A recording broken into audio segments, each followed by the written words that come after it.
we have the forearm sleeve, the weighted forearm sleeve, which is this. It is a weighted, once again, I'm not really sure. I think it is 16 or 18, maybe it's 14, something along that line, somewhere between 14 and 18 ounces. It may even be a pound. And it's just, we just Velcro it onto the forearm, and it just sits right here. So basically what it does, it loads our arm a little bit with some weight. How did this happen? And I'll tell you how we use it in a second, but the weighted forearm sleeve, really, the impetus from this come from Freddie Corral, who was a coach at Cal Berkeley, coach at Memphis, a coach at Missouri, and now is with the Cincinnati Reds organization. I believe that, professional coaches change so much, but I believe he's still with the Reds. Freddie is a brilliant man, a dear friend, and he had the weighted weighted glove, and it was the exact same concept. In other words, we would weigh the arm, so that when the ball, one of the reasons we have problems with deceleration is the ball weighs 5 ounces, and then when I release it, that 5 ounces leaves and my hand speeds up, and I get this pulling or straightening of my arm, and that's one of the reasons that tennis players do not have deceleration issues so much on their tennis racket, is because they hold on to the racket, and that weight helps them slow down the arm and doesn't allow them to straighten it out and really tug on the soft tissue in a disadvantageous position. So using that concept, the problem with the forearm, with the hand, with the glove, it was really hard to weigh it enough. And then the second thing is, if you had weights in it, they would come out and they would slide, and it would be all sorts of problems. And so we went with the hand speed trainer, and that was basically on the forearm. That worked better, and that was used a lot for hitting. It's just a way to load the arm. And but the problem is, once again, the weights would come out of the hand speed trainer, and you'd throw it and it'd go ding ding, and the ball, it was just a mess, and it was hard. It had to be so tight, and then to stay on, and then eventually it would loosen up. The elasticity would loosen up on it, and then you'd have weights come out of it, and then that's when we went to this forearm sleeve, and it has been a game changer. Mr. Oates took this and really added this. Now, how we utilize this, once again, here's the concept. We load the arm with extra weight. We go ahead and have the baseball or any other weighted ball that you want.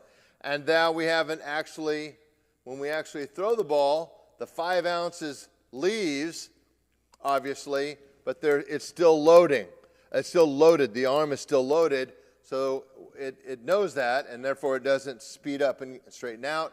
And once again, we can protect, do two things. We can strengthen the deceleration part of the movement, and then the second thing is that we actually learn a better pattern of deceleration. Now, what we do, I think Jamie Evans and Tom House back in the day had a concept that they called holes, and I should have put that on there, but Tom House and Jamie Evans had a concept of holds, and what they would do is they would have a weighted ball, and someone, the athlete, would hold onto the ball and try to simulate a throw, and that would be very helpful for them as well. The problem being that the body knew that the body was going to hold on to the ball, and so it wasn't the same as a thrown ball. And second of all, when you moved fast enough, the hand just could not hold on to the ball, and the ball would slip out. And so we'd have those two things. The arm would not move fast enough, and then when it did move fast enough, you couldn't hold on to the ball. So what we did is we created we recreated Freddie Corral's concept, and we try to apply it to Jamie Evans and Tom House on the holes. And so what we would do with the hand speed trainer, this is typically our beginning or our basic introduction. We will do 3 holes with the hand speed trainer on. So we have the ball, whatever, doesn't matter if it's a baseball, an underload ball, or a weighted ball, and we have them simulate the throws 3 times.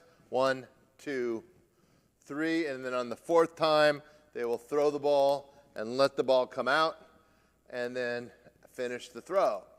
This was very helpful because we got the benefits of a hold, and yet we also got the benefits of the speeding up and then also releasing the ball so that it was exactly the same as literally throwing a baseball, with the added benefit of loading the arm and therefore not letting that get straight and keeping it flexed, and it also improved our deceleration. So we found that this is very important, very helpful. Now what we have found is that the throwing sock and the weighted forearm sleeve are obviously best fitted to help us on our deceleration. Now, just like the connection ball is liked by some and not by everyone, and sometimes the connection club or the connection club or the DuraThrow club is liked by some but not by everyone, the same goes with the throwing sock and the weighted forearm sleeve. Some people just like the sock better. They just really like the sock. Other people don't like the sock and they would prefer the weighted forearm sleeve. And those are things that really are very, very beneficial to find out which stimulus the body likes the best. We can also use both the sock and the forearm sleeve with a connection ball, and we can actually use it with the connection club. So those hybrids, those using multiple stimulus, has been incredibly helpful. I will remind you once again, reiterate that the throwing sock and the weighted forearm sleeve is primarily for the deceleration part. Those 4 tools have been incredibly useful and beneficial for, I would say, thousands of young men over the last 5 or 6 years. Incredibly helpful. All you have to do is go talk to Scotty Kazmir about the tool's benefit to him, or talk to an Andrew McCarrigan, or talk to many other professional pitchers like Eric Johnson, and how powerful those tools were in their ability to help with arm health and durability and help create an organization that felt good, that felt natural, that they could get a sense for. I'll close with this. Obviously, no tool is a silver bullet. No tool is a fix or a panacea. They're just simply tools that in some part of your journey can indeed potentially be very helpful in that journey. And I will say, especially with eliminating or reducing arm pain, becomes incredibly important, because as you're trying to throw harder, your arm pain will create your own governor and keep you from throwing it harder. Also command. How do we get better command? Well, we do that primarily by throwing, and if your arm is kind of always iffy, you don't get the number of repetitions required to be able to do that. And so these tools become important to help the arm feel better, therefore get more repetitions, and with that comes a better command of the baseball, just as we're paying attention where the ball goes.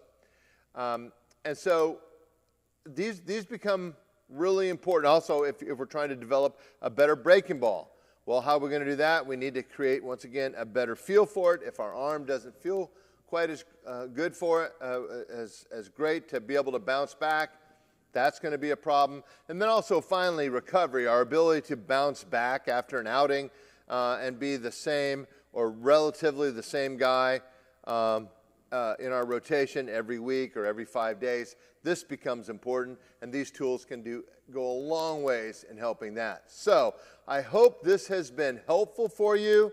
I haven't ever told this story in its entirety. We're going to cut this up in our social media as well, and you're going to see it because people need to know where the origin comes from. And without question, the origin of all four of these that it is now applied certainly has a nexus here at the Texas Baseball Ranch, and just as certainly we had a lot of other people in the baseball universe help and assist in this journey of ours. And it's not just one person is responsible for these things. It was a collective effort, and I want to thank everyone, Randy Sullivan and all of my staff, Flint Wallace, Ollie Cady, Tyler Thompson, and all the other staff that's here now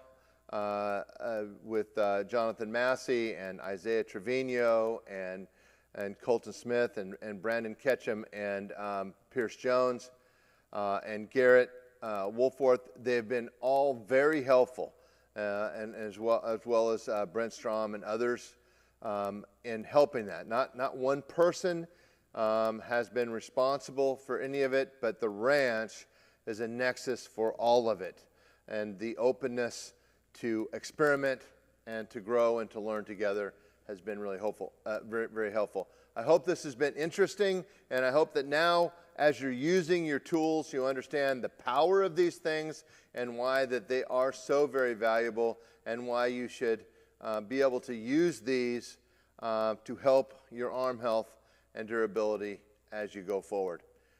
Thank you for listening, and I look forward to seeing you again next month.